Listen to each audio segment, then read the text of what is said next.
ñoo ngi taxawoon nag ki nga xam ne mooy Soda ñu gën koo xam si série bi nga xam ne mooy bi des chances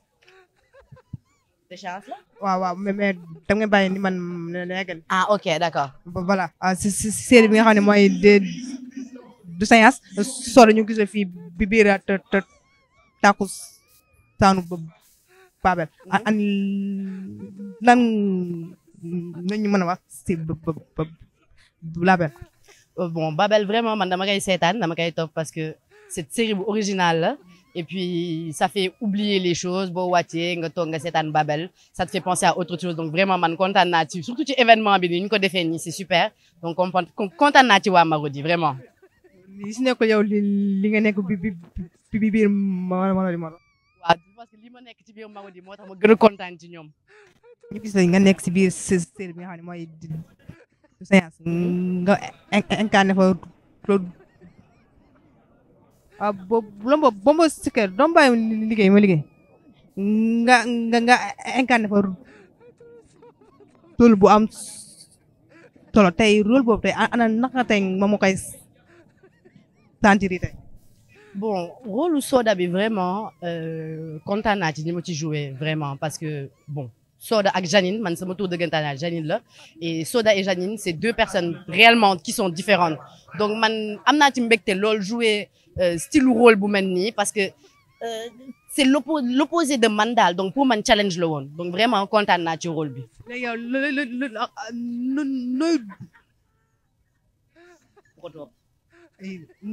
nooy dundee succès bi. Bon honnêtement bon. C'est pas non waxal bul inventé waxal. Ok non honnêtement bon mënuma wax aw ma ci succès te mënuma wax ci am naa ci succès bu bëri tamit parce que honnêtement sama fans ñi may topp tamit dañoo baax musuma ci am ay wax yu ñaaw wala ay mots yu déplacé vraiment même ci mbedd bi su ma génnee xale yi dañoo baax dañoo gentil donc vraiment kontaan naa ci loolu vraiment.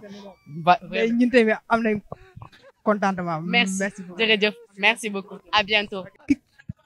ki ñu taxawal nag kenn leen ko présenté muy acteur bu mag di daanaan bu mag rawatina nag di président. Arcos Guédiawaye. waaw man mën naa ko wax. mu muy président Arcos bu Guédiawaye muy Cheikh Mbacké Niass laa sant Cheikh Mbacké Niass bu président Arcos Guédiawaye moo gën a gaaw quoi dama lay dimbale rek. ok d'accord léegi si Cheikh Mbacké nuyu naa maa ngi lay fay noo tudd sax. la bégayeuse. ah. la bégayeuse. la bégayeuse. ok la bégayeuse maa ngi lay nuyu di la fay di nuyu wax dëgg yàlla ñi ñuy seetaan ñëpp wax dëgg yàlla xam naa nag yow wax ak yow day metti trop mais nag nañ ci góorgóorlu rek def ci suñu kéemte laay kàttan. mais tonton Cheikh. li naa la rus naa la. man sama liggéey def lay def. maa ngi baal ma maa ngi dégg ma.